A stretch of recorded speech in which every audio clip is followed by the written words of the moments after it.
Hi Chola spam. ಇವತ್ತು ನಾವು ಮಾಡ್ತಾ ಇರೋದು ಈವ್ನಿಂಗ್ ಟೈಮ್ಗೆ ಪರ್ಫೆಕ್ಟ್ ಆಗಿ ಮ್ಯಾಚ್ ಆಗೋ ಸ್ನ್ಯಾಕ್ ಸಮೋಸ. ಈ ಸಮೋಸ ಹೇಗೆ ಬಂತು, ಅದ್ರ ಹಿಸ್ಟ್ರಿ ಏನು ಅಂತ ನಿಮಗೆ ಗೊತ್ತಾ? ಹಾಗಾದರೆ ಬನ್ನಿ ಇವತ್ತು ನಮ್ಮ ವಿಡಿಯೋದಲ್ಲಿ ಅದ್ರ ಬಗ್ಗೆ ಸ್ವಲ್ಪ ತಿಳ್ಕೊಳ್ತಾ ಸ್ಟೆಪ್ ಬೈ ಸ್ಟೆಪ್ ಆಗಿ ಕ್ರಿಸ್ಪಿ ಪರ್ಫೆಕ್ಟ್ ಸಮೋಸ ಮಾಡೋದು ಹೇಗೆ ಅಂತ ನೋಡೋಣ. ಸೊ ವಿಡಿಯೋನ ಸ್ಕಿಪ್ ಮಾಡದೆ ಲಾಸ್ಟ್ವರೆಗೂ ನೋಡಿ. Let start.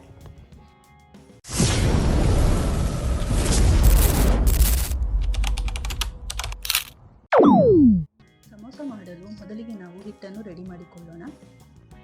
ಮೊದಲು ಮೈದಾ 1.5 ಕಪ್ಪು, ಉಪ್ಪು ರುಚಿಗೆ ತಕ್ಕಷ್ಟು, ಕಪ್ಪು ಎಳ್ಳು 1 ಟೇಬಲ್ ಸ್ಪೂನು, ಅಡಿಗೆ ಎಣ್ಣೆ.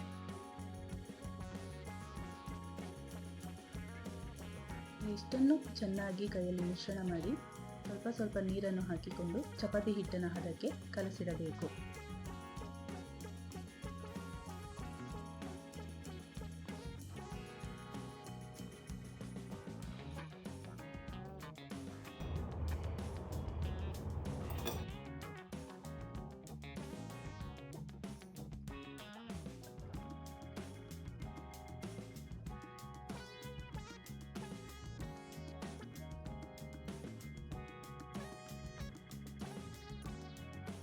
ಹಿಟ್ಟು ಕಲಸಿದ ನಂತರ ಅರ್ಧ ಗಂಟೆ ಇದನ್ನು ನೆನೆಯಲು ಬಿಡೋಣ. ಇವಾಗ ನಾವು ಸಮೋಸ ಫಿಲ್ಲನ್ನು ರೆಡಿ ಮಾಡಿಕೊಳ್ಳೋಣ. ಒಂದು ಬೌಲಿಗೆ ಬೇಯಿಸಿದ ಆಲೂಗೆಡ್ಡೆ ಸಿಪ್ಪೆಯನ್ನು ತೆಗೆದು ಮ್ಯಾಶ್ ಮಾಡಿಕೊಳ್ಳೋಣ.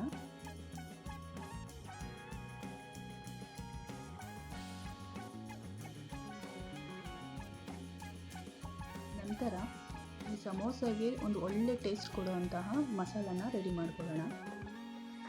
ಒಂದು ಚಿಕ್ಕ ಬಾಣಲೆಗೆ ಧನಿಯಾ 1 ಟೇಬಲ್ ಸ್ಪೂನು, ಸೋಂಪು 1 ಟೇಬಲ್ ಸ್ಪೂನು, ಜೀರಿಗೆ 1 ಟೇಬಲ್ ಸ್ಪೂನ್, ಈ ಮೂರನ್ನು ಹಾಕಿ ಚೆನ್ನಾಗಿ ಹೊಂಬಣ್ಣ ಬರುವವರೆಗೂ ಹುರಿಯೋಣ.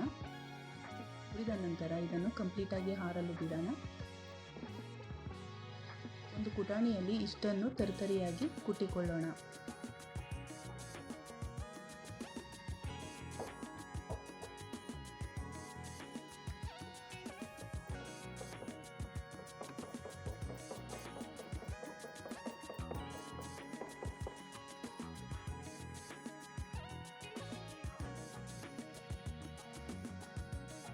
ಕುಟ್ಟಿಕೊಂಡಂಥ ಮಿಶ್ರಣ 1 ಟೇಬಲ್ ಸ್ಪೂನ್ ಹಾಕೋಣ. ಈ ಒಂದು ಮಸಾಲ ಹಾಕೋದ್ರಿಂದ ಸಮೋಸ ಒಂದು ಒಳ್ಳೆ ಫ್ಲೇವರ್ನ ಕೊಡುತ್ತೆ. ಧನಿಯಾ, ಗರಂ ಮಸಾಲ, ಉಪ್ಪು, ಚಿಲ್ಲಿ ಪೌಡರ್, ಸಣ್ಣದಾಗಿ ಹೆಚ್ಚಿರುವಂತಹ ಈರುಳ್ಳಿ, ಕೊತ್ತಂಬರಿ ಸೊಪ್ಪು, ಇದಿಷ್ಟನ್ನು ಹಾಕಿ ಚೆನ್ನಾಗಿ ಮಿಕ್ಸ್ ಮಾಡಿಕೊಳ್ಳೋಣ.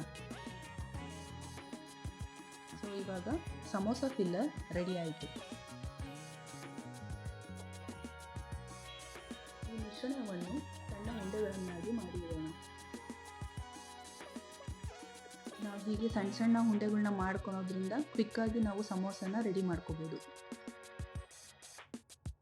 ನಾವು ಕಲಸಿಟ್ಟಿರೋಂಥ ಹಿಟ್ಟು ಅರ್ಧ ಗಂಟೆ ಈಗ ನೆಂದಿದೆ. ಇದನ್ನು ನಾವು ಚೆನ್ನಾಗಿ ನಾದಿ ಚಪಾತಿನ ಹೇಗೆ ಲಟ್ಟಿಸ್ತೀವೋ ಹಾಗೆ ಲಟ್ಟಿಸ್ಕೊಳ್ಳೋಣ. ಇದು ಲಟ್ಟಿಸೋವಷ್ಟಾಗಿ ಒಂದು ಕ್ವಿಕ್ಕಾಗಿ ನಾವು ಈ ಸಮೋಸ ಬಗ್ಗೆ ಒಂದು ಸ್ವಲ್ಪ ಇಂಟ್ರೆಸ್ಟಿಂಗ್ ಫ್ಯಾಕ್ಟ್ನ ತಿಳ್ಕೊಂಬರೋಣ. ಈ ಸಮೋಸ ನಮ್ಮ ಭಾರತದ್ದೇ ಅಲ್ಲ. ಹೌದು, ಇದು ಸುಮಾರು 10ನೇ ಶತಮಾನದಲ್ಲಿ ಮಧ್ಯ ಏಷ್ಯಾ ಮತ್ತು ಇರಾನ್ನಲ್ಲಿ ಇದನ್ನು ಸಂಬೋಸ ಎಂದು ಕರೆಯುತ್ತಿದ್ದರು.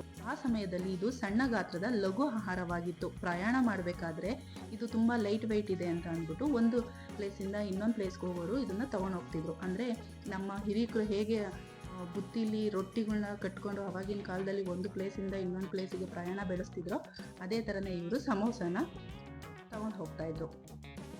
ಇದು ನಮ್ಮ ಭಾರತಕ್ಕೆ ಹೇಗೆ ಬಂತು ಅಂದರೆ 13ನೇ ಶತಮಾನದಲ್ಲಿ ವ್ಯಾಪಾರಿಗಳ ಮೂಲಕ ಮತ್ತು ದೆಹಲಿ ಸುಲ್ತಾನರ ಕಾಲದಲ್ಲಿ ಸಮೋಸ ಭಾರತಕ್ಕೆ ಪ್ರವೇಶಿಸಿತು. ಪ್ರಸಿದ್ಧ ಕವಿ ಅಮೀರ್ ಖುಸ್ರೋ ಕೂಡ ತಮ್ಮ ಬರಹದಲ್ಲಿ ಸಮೋಸದ ಬಗ್ಗೆ ಉಲ್ಲೇಖಿಸಿದ್ದಾರೆ. ಇದು ಭಾರತಕ್ಕೆ ಬಂದ ಮೇಲೆ ಇಲ್ಲಿನ ರುಚಿಗೆ ತಕ್ಕಂತೆ ನಾನ್ ವೆಜ್ ಬದಲು ಆಲೂಗೆಡ್ಡೆ, ಬಟಾಣಿ, ಪನ್ನೀರು ಹೀಗೆ ಇಂಡಿಯನ್ನ ಹಲವಾರು ಮಸಾಲೆಗಳನ್ನ ಬಳಸಿ ವೆಜ್ ಸಮೋಸ ಹುಟ್ಟಿಕೊಂಡಿತು. ಇದು ಇವತ್ತು ಎಲ್ಲರ ಫೇವ್ರೆಟ್.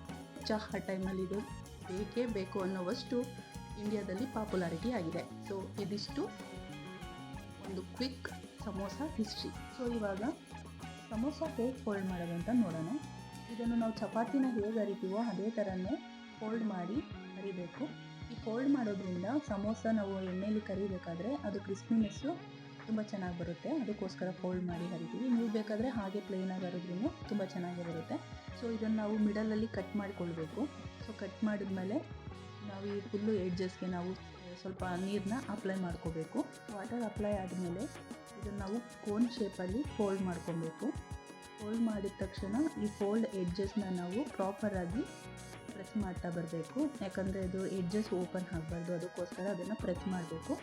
ಹ್ಯಾಂಡಲ್ಲಿ ಹೋಲ್ಡ್ ಮಾಡಿಕೊಂಡು ನಾವು ಸಮೋಸ ಫಿಲ್ನ ರೆಡಿ ಮಾಡಿದ್ದೀವಲ್ಲ ಅದನ್ನು ಇದರೊಳಗಿಟ್ಟು ಎಡ್ಜಸ್ನ ಕ್ಲೀನಾಗಿ ಕವರ್ ಮಾಡ್ಕೊಂಡು ಬರಬೇಕು.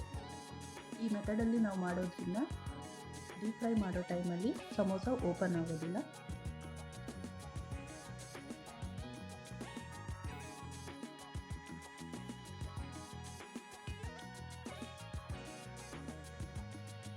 ಸೊ ಇವಾಗ ಸಮೋಸ ಡೀಪ್ ಫ್ರೈ ಆಗೋದಕ್ಕೆ ರೆಡಿಯಾಗಿದೆ.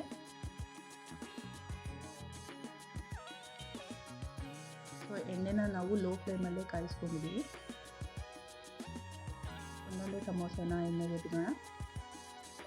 15 ಮಿನಿಟ್ಸು ಲೋ ಫ್ಲೇಮಲ್ಲಿ ಇದನ್ನು ಚೆನ್ನಾಗಿ ಡೀಪ್ ಫ್ರೈ ಮಾಡ್ಕೊಳ್ಳೋಣ. ಈ ಥರ 15 ಮಿನಿಟ್ಸಲ್ಲಿ ಸ್ಲೋ ಆಗಿ ಡೀಪ್ ಫ್ರೈ ಮಾಡ್ಕೊಳ್ಳೋದ್ರಿಂದ ಕಲ್ಲರು ಅಷ್ಟೇ ತುಂಬ ಚೆನ್ನಾಗಿ ಬರುತ್ತೆ, ಒಳಗಡೆನೂ ಚೆನ್ನಾಗಿ ಬೆಂದಿರುತ್ತೆ, ಔಟ್ ಸೈಡೂ ಸಹ ಸಾಫ್ಟಾಗಿರುತ್ತೆ. ಸಮೋಸ ಅಂತ ಅಲ್ಲ, ನೀವು ಯಾವುದೇ ಬಜ್ಜಿ ಬೋಂಡ ಯಾವುದೇ ಫ್ರೈಡ್ ಐಟಮ್ಸ್ನ ನೀವು ಮಾಡಬೇಕಾದ್ರೂ ಅಷ್ಟೇ ಮಿಡಲ್ ಫ್ಲೇಮಲ್ಲಿ ಇಟ್ಕೊಂಡು ಮಾಡೋದ್ರಿಂದ ಟೇಸ್ಟ್ ಇನ್ನೂ ಎನ್ಹಾನ್ಸ್ ಆಗುತ್ತೆ.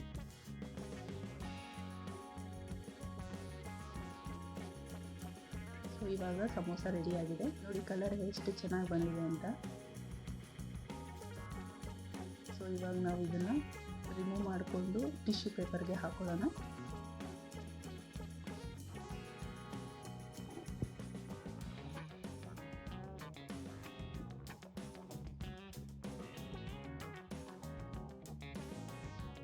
ಈಗೋ ಸ್ನೇಹಿತರೆ, ಹಾಟ್ ಕ್ರಿಸ್ಪಿ ಸಮೋಸ ರೆಡಿಯಾಗಿದೆ. ಹೊರಗೆ ತುಂಬ ಕ್ರಿಸ್ಪಿ, ಒಳಗೆ ಸಾಫ್ಟ್ ಆಗಿರುವ ಈ ಸಮೋಸ ಚಹಾ ಜೊತೆ ತಿಂದರೆ ಸೂಪರ್ ಕಾಂಬಿನೇಷನ್. ನಿಮಗೆ ಈ ಸಮೋಸ ರೆಸಿಪಿ ಇಷ್ಟ ಆಯಿತು ಅಂದರೆ ವಿಡಿಯೋಗೆ ಒಂದು ಲೈಕ್ ಕೊಡಿ, ನಿಮ್ಮ ಫ್ರೆಂಡ್ಸ್ ಆ್ಯಂಡ್ ಫ್ಯಾಮಿಲಿಗೆ ಶೇರ್ ಮಾಡಿ. ಇನ್ನೂ ಇಂಥ ಈಸಿ ಮತ್ತು ಟೇಸ್ಟಿ ರೆಸಿಪಿಗಳಿಗೆ ಚೋಳಾಸ್ ಕಿಚನನ್ನು ಸಬ್ಸ್ಕ್ರೈಬ್ ಮಾಡೋದನ್ನ ಮರಿಬೇಡಿ. ಮತ್ತೊಂದು ಹೊಸ ರೆಸಿಪಿಯೊಂದಿಗೆ ಬೇಗನೆ ಭೇಟಿಯಾಗೋಣ. Until then happy cooking and happy eating. Bye.